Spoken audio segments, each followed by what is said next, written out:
में हमारे साथ एडिशनल एसपी राजवीर सिंह जी हैं।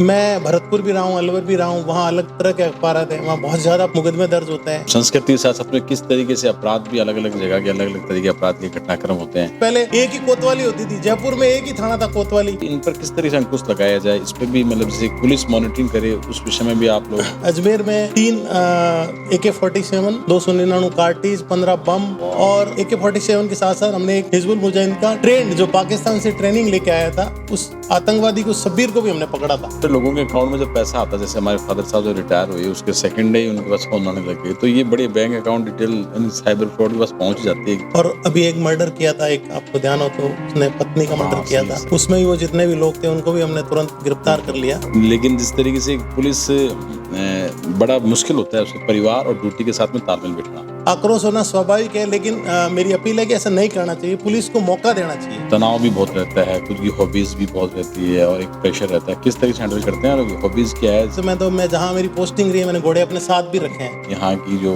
कल्चर, यहाँ के लोग किस तरीके से देखते हैं सर? यहाँ शेखावटी में एजुकेशन बहुत अच्छी है, महिला शिक्षा, बालिका शिक्षा में शेखावटी नंबर 1 है। आपके इस जवाब से कोई युवा इंस्पायर्ड भी लगातार प्रदेश में है कि पुलिस जॉब में आए और ऐसे अच्छे पॉडकास्ट इंटरव्यू से और लोग भी प्रेरित होंगे। कितना ही बड़ा अपराधी हो, केवल 3rd डिग्री से ही अपराधी कभी नहीं टूटता है। कि आप उसके साथ कोई आप इस तरह, वो जरूरी नहीं। या कोई बड़ा अपराध हुआ है और आप चुप रहते हैं, तुरंत पुलिस को बताना चाहिए।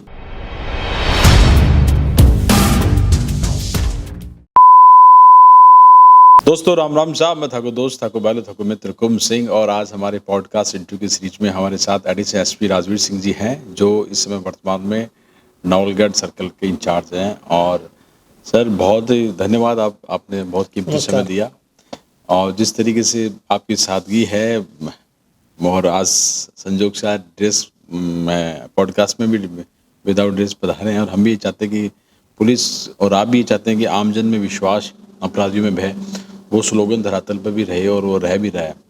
तो सर मैं पहला क्वेश्चन यहीं से स्टार्ट करता हूँ कि सर कि ऐसी कौन सी घटना हुई जो पुलिस की इस फील्ड में आने के लिए आपको इंस्पायर किया? पुलिस विभाग में आने का तो हमारे परिवार में मेरे 2 बड़े ब्रदर हैं जी।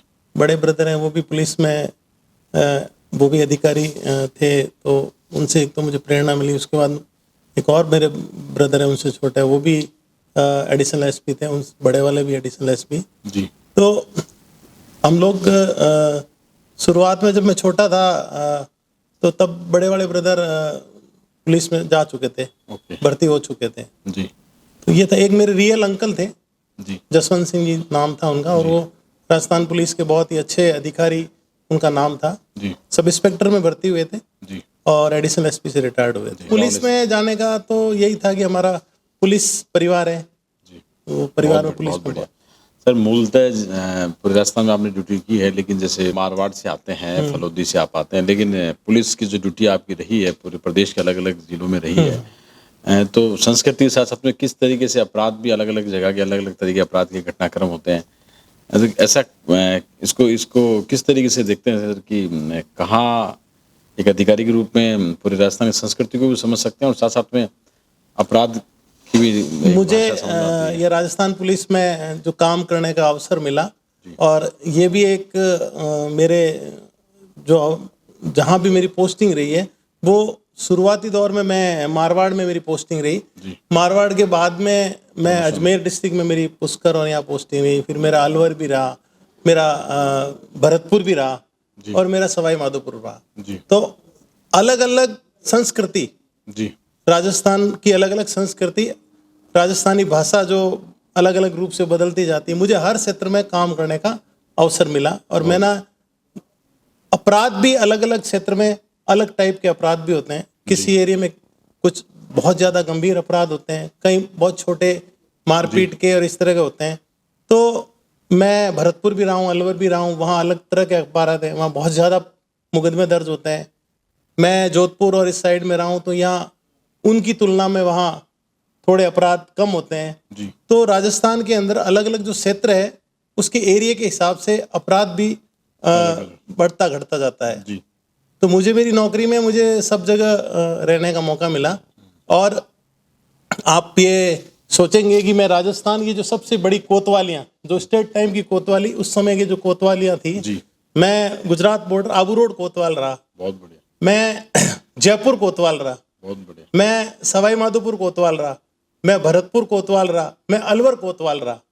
तो आप ये देखिए कि मैं स्टेट जो लेवल की जो कोतवालियां थी, जो कोतवाली पहले बहुत बड़ा क्षेत्र होता था, जी। बाद में अब छोटे छोटे थाने हो गए, लेकिन पहले एक ही कोतवाली होती थी। जयपुर में एक ही थाना था कोतवाली, वैसे आबू रोड में एक ही कोतवाली थी, जी। भरतपुर की एक ही कोतवाली थी। जी। तो बाद में जितनी जनसंख्या बढ़ी, अपराध बढ़े, उस सब बढ़ने के साथ साथ पुलिस स्टेशन भी बंट गए। बिल्कुल। लेकिन मुझे उन कोतवालियों में नौकरी करने का अवसर मिला जहां बहुत ही जो राजस्थान पुलिस के अच्छे अच्छे आईपीएस अपने प्रशिक्षण काल में उनके बोर्ड पे उनके नाम है, बहुत जहां बढ़िया, अच्छी उपलब्धि है। हाँ, तो वो उन्होंने इन बड़ी बड़ी कोतवालियों में अपना वर्क किया, उन्होंने काम किया। जी। तो मेरे को अच्छा अनुभव रहा निश्चित रूप से, जिस तरीके तो से राजस्थान पुलिस में काम करने का मेरा बहुत ही अच्छा अनुभव रहा। रियासत के दौर की कोतवालियों में भी ड्यूटी लगना बहुत अच्छी बात है। सर, मैं जानना चाहता हूं कि जिस तरीके से कई ऐसे अपराध होते हैं जो एक पुलिस ऑफिसर को भी कहीं ना कहीं अंदर झकझोर देते हैं, विभत्स अपराध ऐसे भी हैं, कोई ऐसा अपराध जो मतलब जिसको आपने सॉल्व करने में भी मजा आया होगा आपको, और कहीं ना कहीं एक चुनौती के रूप में रहते हैं तमाम अपराध, लेकिन ऐसा कोई वाक्य जो आप शेयर करना चाहें? अपराध मेरे थाना अधिकारी के रूप में, डीवाईएसपी के रूप में कई तरह के गंभीर अपराध का अनुसंधान भी मैंने किया। जी। और कई अनसुलझे प्रकरण थे जिसको आप अज्ञात कहते हैं, जो एकदम ब्लाइंड, उनको भी हमने खोला। और मेरे जो नौकरी में सबसे महत्वपूर्ण था, जो मैंने हिजबुल मुजाहिदीन के आतंकवादी पकड़े थे। बहुत मैंने अजमेर में 3 AK-47, 299 कार्टिज, 15 बम और AK-47 के साथ साथ हमने एक हिजबुल मुजाहिदीन का ट्रेंड, जो पाकिस्तान से ट्रेनिंग लेके आया था, उस आतंकवादी को, शब्बीर को भी हमने पकड़ा था। जी। और वो पकड़ने के बाद हमने हैदराबाद इन्वेस्टिगेशन में गए। कश्मीर में मैं 15-20 दिन कश्मीर में भी रहा उस इन्वेस्टिगेशन के दौरान। तो वो मेरी जिंदगी का सबसे बड़ा था, जिसमें मुझे बहुत ही चुनौतीपूर्ण भी था और साहसिक कार्य करने का भी अवसर मिला। जी। और मुझे ये काम करते वक्त अपने आप को बहुत ही गौरव महसूस हुआ। बहुत बढ़िया, बिल्कुल जिस तरीके से बता रहे हैं हम, तो उस शब्दों के साथ में अपने आप को रोमांचित महसूस कर रहे हैं कि जिस तरह पुलिस ऑफिसर के लिए और विशेष रूप से आतंकवाद की जब लड़ाई देश की आंतरिक सुरक्षा करती है तो बहुत ही अच्छी बात है। सर, ये तो एक वो उपलब्धि के रूप में हो गया निश्चित रूप से, और वाकई हैवी उपलब्धि, क्योंकि ये पूरी तरीके से टेरर को ख़त्म करने में सब लोगों के बराबर लगे हुए भी हैं।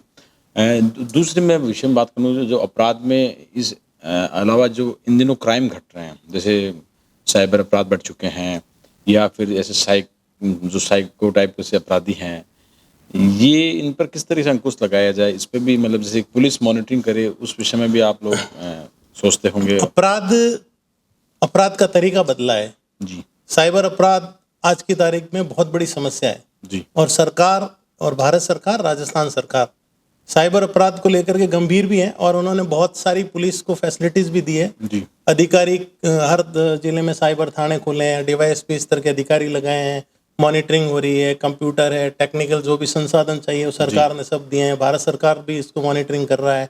आप रिंगटोन में भी रोज देखते हैं कि रिंगटोन में भी आपको ये कहता है, कोई भी आपको फोन करके करते हैं। तो साइबर, पुराने टाइम में साइबर अपराध नहीं था। पुराने टाइम में चोरी होती थी, नकबजनी होती थी, ये होती थी, इस तरह के अपराध थे। लेकिन ये जो वो अपराध होता था एक छोटे छोटे रूप में होता था। जी। अब ये अपराध करोड़ों और बड़े बड़े लोगों को मतलब उस फोन पे एकदम पूरा कैप्चर कर लेते हैं, डिजिटल अरेस्ट कर लेते हैं, आप जो देखते हैं। लेकिन अभी तो बहुत बड़ी जागरूकता के रूप में जरूरत थी इसको, कि लोगों को पता होना चाहिए। जी। और हमारी सरकार और हमारे भारत सरकार ने जिस तरह से जो अभियान चलाए हैं साइबर अपराध को रोकने के लिए, इसमें एक जागरूकता बहुत ही महत्वपूर्ण चीज थी, जिसमें आप देख रहे हैं कि प्रचार प्रसार बहुत हो रहा है, लोगों को पता लग गया। जी। आजकल आपके पास फोन आता होगा तो आप तुरंत समझ जाते हैं कि ये फ्रॉड करने वाला फोन है। फिर भी कुछ लोग फिर भी उसमें अज्ञानता से फंस जाते हैं। तो उसके लिए भी अलग अलग सुविधा दे रखी है कि आप तुरंत कॉल करो तो आपका पैसा रुक जाता है। अगर समय पर आप अलर्ट हो जाएं, आप एक बार फ्रॉड होने के बाद भी अगर अलर्ट हो जाते हैं तो वो आपका पैसा रुक भी सकता है। बिल्कुल। तो साइबर, हाँ, उसमें आप फोन कर दीजिए तो उसके बाद में वो सारा, और आपको तुरंत मैसेज आ जाएगा, तुरंत आ जाएगा, सब कुछ है। तो सरकार और भारत सरकार की जो इस साइबर अपराध को रोकने के लिए जो प्रयास किए गए हैं वो तो बहुत ही आप इस सामने दिखने भी लगे हैं और लोग अब जागरूक भी होने लगे हैं। तो सर लोगों के अकाउंट में जब पैसा आता है, जैसे हमारे फादर साहब जो रिटायर हुए उसके सेकंड डे ही उनके पास फोन आने लग गए, तो ये बड़े bank account detail in cyber fraud के पास पहुंच जाती है कि किसके खाते में क्या ये है। कुछ जिनके फोन नंबर हैं, किसके बैंक में कितने पैसे हैं, कुछ चीजें लीक होती है। जी। तो ये डेटा लीक जिस आप कहते हो, तो उस पर अंकुश लगाने की आवश्यकता है। और ये जनरली आप जहाँ शॉपिंग करते हैं, आप कहीं दुकान पे शॉपिंग करने के वो आपके मोबाइल नंबर ले लेता है, जी जी तो और भी ले लेते हैं। तो ये आप मोबाइल नंबर हर जगह शेयर करते हैं, तो इसके आधार पे लोगों को ये सब लीक होते हैं उनके डेटा, उसके बाद में वो उस यूज कर लेते हैं। बहुत अच्छी जानकारी दी है। सावधानी बचाव सावधानी बहुत जरूरी है इस चीज में। सर जैसे अभी आप नवलगढ़ सर्कल इंचार्ज हैं, प्रमोशन हो गया, अभी आपको और अन्य दिशा में जाएंगे, लेकिन जैसे नवलगढ़, गुड्डागुड़जी हो, उदयवाटी हो, मुकुंदगढ़ हो, ये थाने आपके अधीन आते हैं। यहाँ किस तरीके से अपराध इन दिनों, जैसे हमने देखा कि चिराना के पहाड़ी क्षेत्र में वो जो मारपीट हुई उसमें भी आपने तत्काल प्रभाव से अपराधियों को पकड़ा। इसके अलावा जो 8 साल की बच्ची के साथ में जो घटना घटी उसमें भी आपने तुरंत एक तरीके से ब्लाइंड वो केस था उसको सोल्व किया।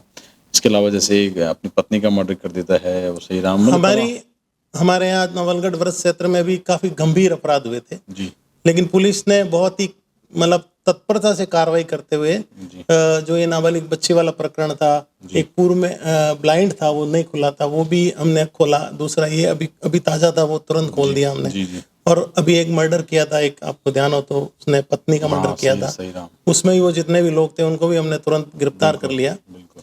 तो हमारी जो टीम है, हमारे काम पुलिस SHO है, थाना अधिकारी है, पीछे कांस्टेबल लेवल के जो टीम काम कर रही थी उन्होंने बहुत मेहनत करी, मैंने उन पे सुपरविजन मेरा था।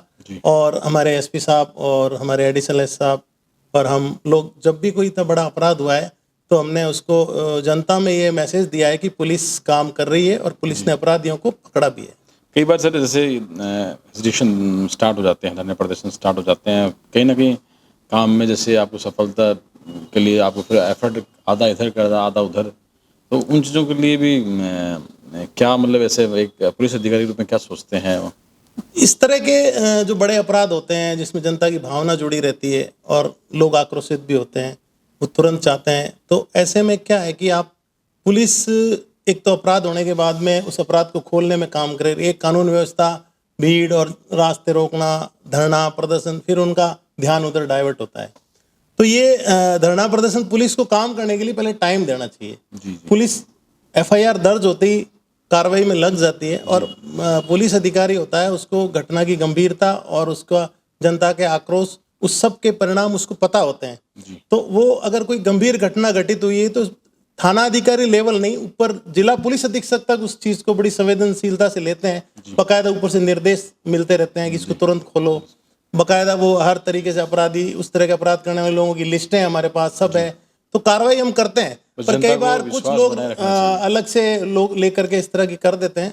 आक्रोश होना स्वाभाविक है, लेकिन मेरी अपील है कि ऐसा नहीं करना चाहिए। पुलिस को मौका देना चाहिए कि वो काम करे। आप भी एक अच्छे मतलब गार्जियन भी हैं, मैंने जैसे जानकर जुटे, आपकी फैमिली में जैसे 2 बेटियां हैं, और मतलब आप साझा करना चाहें, बताएं सर क्या फैमिली के बारे में भी। हमारे परिवार में मेरे फादर एडवोकेट थे जी, और हम जो 4 भाई हैं उसमें बड़े बड़े मेरे ब्रदर हैं, वो भी अतिरिक्त पुलिस अधीक्षक से सेवानिवृत्त होने के बाद अभी भारतीय क्रिकेट BCCI में वो वापस जॉब कर रहे हैं। बहुत बढ़िया। हाँ, और उनसे जो छोटे हैं वो अभी वूल डेवलपमेंट बोर्ड में GM थे और अभी वो भी सेवानिवृत्त होने के बाद में वापस भारत सरकार में प्रतिनियुक्ति पर वहाँ काम कर रहे हैं वापस। और तीसरे नंबर पे मेरे अतिरिक्त पुलिस अधीक्षक रहे हैं वो समंदर सिंह जी, वो भी एक ब्रदर थे एडिशनल SP।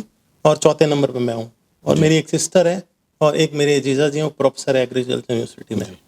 और हमारा परिवार पढ़ा लिखा परिवार है, एजुकेशन में पूरा हमेशा से ध्यान दिया। मेरे रियल अंकल है, वो भी एडिशनल SP से सेवानिवृत्त हुए हैं।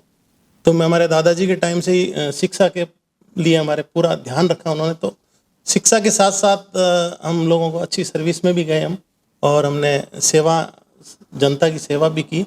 गांव में भी हमारा पूरा हर तरीके से हम सेवा में बहुत बढ़िया, तत्पर रहते हैं। बहुत बढ़िया, राजनीतिक रूप से भी हमारे परिवार में गांव में निर्विरोध निर्वाचित होते हैं। बहुत बढ़िया। ये है, मेरी पत्नी भी निर्विरोध निर्वाचित है गांव से, तो क्या वो सरपंच है? पंचायत समिति सदस्य ओके, हैं। ग्रेट। तो ये हम जनता की सेवा भी कर रहे हैं और सरकारी नौकरी में भी हैं। हमारे भतीजे वगैरह बच्चे हैं, सब IITN है, सब अमेरिका में है। मेरा एक भतीजा, वाओ, एक मेरा भतीजा लंदन में है, बहुत बढ़िया, मॉर्गन बैंक में है।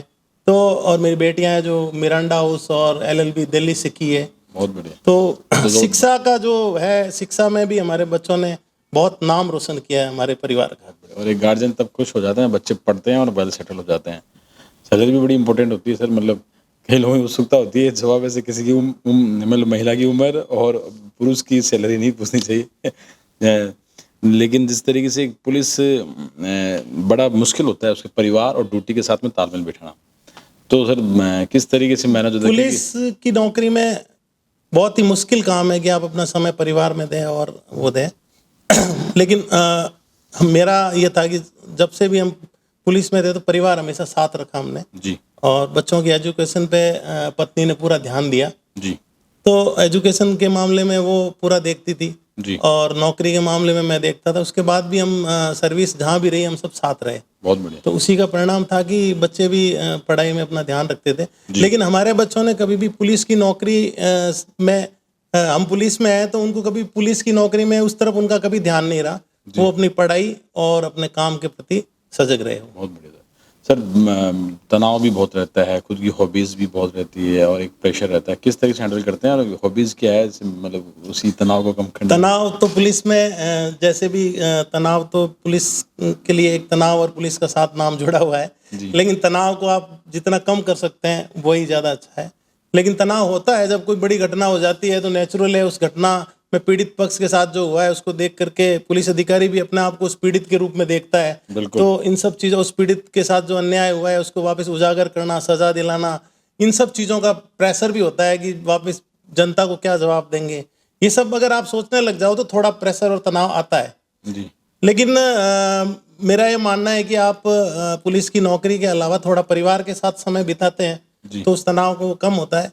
दूसरा, आपकी हॉबी क्या है? जैसे मेरी घुड़सवारी है शुरू से ही जी। तो मैंने तो मेरे घुड़सवारी करते हुए तो मैं जहाँ मेरी पोस्टिंग रही है मैंने घोड़े अपने साथ भी रखे हैं। बहुत बढ़िया। मेरे गांव में घोड़े थे, शुरुआत में मेरे परिवार में घोड़े रखे हैं लोगों ने, दादू साहब ने रखे हैं, परिवार में घोड़े थे। फिर मैं नौकरी में आया तो हम चारों भाइयों में सिर्फ मैं ही ज़्यादा घोड़ों के प्रति मेरा आकर्षण था, तो मैं घोड़े अपने साथ, परिवार में घोड़े वोड़े सब है। नवलगढ़ साथ ले आए थे? नवलगढ़ में यहाँ थोड़ी सुविधा नहीं थी, बीच में मैं एक घोड़ा लाया था यहाँ। अच्छा। हाँ, एक लाया, कुछ समय रखा था, फिर मैंने वापस घोड़ा गाँव में। होली के समय मैंने आपका वो इंटरव्यू भी किया था घुड़सवारी। हाँ, आपने उसमें घुड़सवारी पे इंटरव्यू किया था। तो मतलब तनाव में घुड़सवारी वाला सबसे बढ़िया आपका है। हाँ, बहुत बढ़िया सर।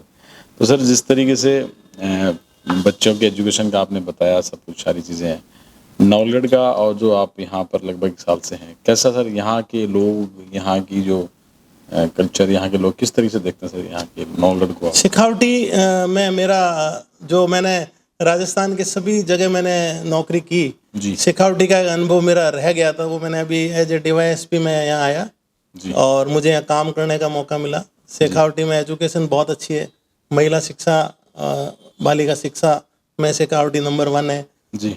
यहाँ के लोग बहुत पढ़े लिखे हैं, फौज में है, सरकारी नौकरी में है और खेती भी यहाँ की बहुत अच्छे, सब एग्रीकल्चर वगैरह खेती में भी है। तो और फिर यहाँ पर्यटक की दृष्टि से यहाँ की हवेलियाँ हैं और यहाँ के काफ़ी लोगों से मिलना जुलना होता है। तो मैं शेखावटी क्षेत्र को मैं थोड़ा हमारे मारवाड़ से मिलता जुलता देखता हूँ यहाँ और वहाँ को, इसलिए देखता हूँ कि यहाँ के शेखावटी के लोग मारवाड़ में ही बहुत जाके बस गए। जी। वहाँ जोधपुर ले लो, सांसद महोदय, हाँ, हमारे जो सांसद है वो शेखावटी के ही हैं, गजेंद्र सिंह जी शेखावत। तो वहाँ और काफी आपस में कल्चर मिलता जुलता है, रिश्तेदारियां भी बहुत है, शेखावटी की रिश्तेदारियां हैंडल हो गया। हाँ, तो मेरे लिए यहाँ दूसरी बनिस्पत मुझे सवाई माधोपुर और दूसरी जगह मैंने नौकरी की, वहाँ और शेखावटी और मारवाड़ में मिलता जुलता रहा। तो यहाँ के लोग अच्छे हैं और सबसे बड़ा यहाँ शिक्षा का जो मैंने देखा है कि वहाँ सबसे ज्यादा यहाँ शिक्षा पे, अपने बच्चों को पढ़ाने पे यहाँ के लोग दे रहे हैं, जो बहुत अच्छी बात है। हैंडल पर सर मेरा सवाल बन रहा है कि जैसे नवलगढ़ उद्याटी की बात करें, उद्याटी में सुप्रीम चौधरी हो, राजेंद्र गुड्डा हो, भगवान राम सैनी हो, नवलगढ़ में विक्रम सिंह चाखल हो या राजकुमार शर्मा हो, तो अलग अलग विचारधारा के लोग और यहाँ धरने प्रदर्शन भी, तो एक सर्कल इंचार्ज के रूप में किस तरीके से पक्ष और विपक्ष में राजनीतिक न्याय रूप से भी देखो, शेखावटी के राजनेता सभी राजनीतिक रूप से बहुत परिपक्व हैं जी। और संघर्ष और जनता के लिए सब काम करते हैं। जी तो नेचुरली यहाँ राजनीतिक लोग एक्टिव हैं सभी, जी और वर्तमान विधायक है वो भी जनता के प्रति बहुत ही जागरूक हैं, वो भी बहुत एक्टिव हैं, काम करते हैं लोगों का। जी और नेचुरली बाकी जो लोग हैं दूसरे, मेरे विधानसभा, मेरा जो वर्त सर्किल है उसमें अलग अलग राजनेता है, जी लेकिन मेरे कभी भी उनसे कोई इस तरह कभी उनकी तरफ से मेरे कोई ऐसा तनाव महसूस नहीं हुआ, जी क्योंकि वो मेरे कार्य प्रणाली से अच्छी तरह से परिचित है जी कि मैं बिल्कुल मेरिट पे काम करता हूँ। जी तो मेरिट पे काम करता हूँ, और जो लोग मेरिट पे ही काम करवाना चाहते हैं जी तो वही उन बोल लोगों करेंगे को आप। कोई तकलीफ नहीं होती है, जी। क्योंकि वो सच्चाई चाहते हैं। वो सच्चाई मैं इन्वेस्टिगेशन में आगे पुलिस स्टेशन में भी बता देता हूँ, जी। और जो भी वो बताते हैं उस बात को मेरिट पे देख करके काम करते हैं।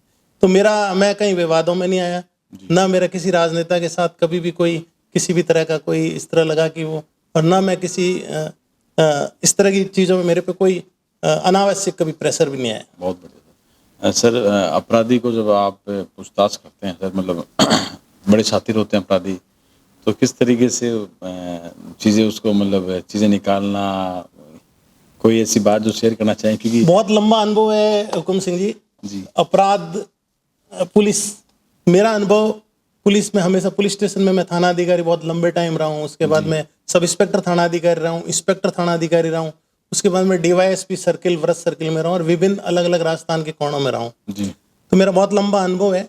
मेरा एक अनुभव है कि अपराधी कितना ही बड़ा अपराधी हो, जी केवल 3rd डिग्री से ही अपराधी कभी नहीं टूटता है जी कि आप उसके साथ कोई आप इस तरह, वो जरूरी नहीं। अपराधी से आप पूछने के तरीके से, अपराधी भावनात्मक रूप से उससे बात करने से, उसके अंदर की आत्मा को जगाने से, जी बहुत वो बढ़िया। सबसे ज्यादा किससे प्यार करता है। जी उसको ये लगने लगेगा कि मैंने गलती कर दी, उसके जो जिससे ज्यादा प्यार करता है उससे अब मैं दूर हो जाऊंगा। आप उसको इमोशनली आप उससे किस तरह बात करते हो जी और उसको किस तरह विश्वास में लेते हो, उस पर भी डिपेंड है। उस पर डिपेंड करता है। और अधिकतर बड़े बड़े केस मैंने सिर्फ इमोशनली, भावनात्मक रूप से बात करने के बाद विश्वास जगा करके उन्होंने पूरी घटना वृत्तांत बना दी कि हमने ये क्या अपराध कबूल किया। बहुत बढ़िया। तो ये सब इंट्रोगेशन करते वक्त, पूछताछ करते वक्त, जी आप कितना उस अपराधी को पूछताछ के अंदर आप उस अपराधी से बात करते वक्त वो आपके अंदर देख के देखता है कि मुझे इनको बता देनी चाहिए बात, बहुत बढ़िया। तो वो बता देते हैं। बहुत अच्छी तरीके से इसका रिप्लाई भरा है आपका। रियल में एक पुलिस काबिल अफसर वही होता है। आपके इस जवाब से कोई युवा इंस्पायर्ड भी लगातार प्रदेश में है कि पुलिस जॉब में आए, और ऐसे अच्छे पॉडकास्ट इंटरव्यू से और लोग भी प्रेरित होंगे। जो युवा पुलिसिंग में आना चाहते हैं उनके लिए क्या मैसेज देना चाहेंगे सर? पुलिस विभाग एक बहुत ही अच्छा है। अगर आप पुलिस विभाग में आकर के लोगों को न्याय देना चाहे, तुरंत आप अपना खुद के व्यक्तित्व का निर्माण करना चाहे, आप लोगों में ये बताना चाहे आपकी पर्सनैलिटी, तो पुलिस विभाग से बड़ा कोई भी, क्योंकि पुलिस विभाग के पास में सारे काम है। अपराध को रोकना ही नहीं, जी जितने भी दूसरे विभागों में भी जो भी काम होता है वहाँ पुलिस हर जगह आपके लिए, पुलिस के पास फोन आता ही आता है। चाहे पानी की समस्या हो गई, रोड टूट गई, बिल्कुल। चाहे गांव में कोई धरना लग गया, कुछ भी हो गया, तो पुलिस विभाग पूरे टाइम जनता की सेवा में रहता है। बहुत बढ़िया। और अगर पुलिस में आप रह करके आपका बहुत अच्छा व्यवहार है और आप लोगों में अगर अच्छा काम कर रहे हो, तो पुलिस को जनता मतलब बहुत स्वागत करती है, बहुत मान सम्मान देती है। देती है सर। मैं आपको बताता हूँ, एक अच्छा पुलिस अधिकारी होता है उसका उस क्षेत्र में बहुत ही मान सम्मान होता है, क्योंकि जब जनता को ये पता लगता है कि ये वास्तव में पुलिस अधिकारी है और इसने न्याय करता है वो, तो ऐसे लोगों को पुलिस को सम्मान भी बहुत देते हैं। और राजस्थान पुलिस का गौरव रहा है। राजस्थान पुलिस में जितने भी अधिकारी वगैरह आते हैं, और राजस्थान पुलिस में बड़े बड़े अपराध खुले हैं, राजस्थान पुलिस के अधिकारी बहुत ही बेहतरीन ईमानदार अधिकारी राजस्थान पुलिस में रहे हैं जिनके नाम है। तो राजस्थान पुलिस का गौरव है, और हमें तो बहुत गर्व महसूस होता है कि हम राजस्थान पुलिस में हैं। पार्ट है। बहुत बढ़िया सर। बहुत अच्छा इंटरव्यू सर से लगातार चल रहा है, और बहुत अच्छी जानकारी आपसे हमसे मिली भी है सर। अंतिम सवाल पर हम आते हैं।